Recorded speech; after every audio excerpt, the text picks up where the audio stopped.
പ്രിയ ജനാധിപത്യ വിശ്വാസികളെ നമസ്കാരം. ഞാൻ ഷമീർ അബ്ദുള്ളയാണ്. ഞാനൊരു വീഡിയോ കാണിക്കാം. ആ വീഡിയോ കണ്ടിട്ട് നിങ്ങൾ ഇത് ഏത് സ്ഥലമാണെന്ന് പറയണം. വണ്ടികളിലൊക്കെ മൂടൽമഞ്ഞ് വീണതുപോലെ നിങ്ങൾക്ക് കാണുവാൻ സാധിക്കും. കണ്ടോ? ഇത് മൂന്നാറാണോ കാശ്മീരാണോ എന്ന് പറയണം. ഇത് ഇന്ന് രാവിലെ പാർക്ക് ചെയ്ത വണ്ടികളുടെ അവസ്ഥയാണ്.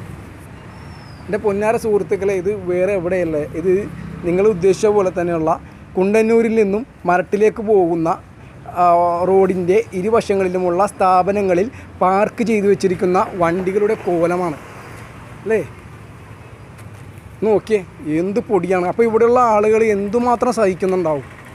ഈ പൊടിയൊക്കെ അല്ലേ നമ്മുടെ ശരീരത്തേക്ക് നമ്മൾ വലിച്ചു കയറ്റുന്നത്. ഇവിടെ ഇരിക്കുന്ന കാറിൽ ഒക്കെ നിറച്ചും പൊടികളാണ് സുഹൃത്തുക്കളെ. നോക്കിയേ, എത്ര നാളായി ഈ റോഡ് ഇങ്ങനെ കിടക്കുന്നത്. ഇതിൻ്റെ ഉത്തരവാദിത്തപ്പെട്ട അധികാരികളെ, എടാ പട്ടികളെ, ഇതൊന്ന് എത്രയും പെട്ടെന്ന് നന്നാക്കടാ.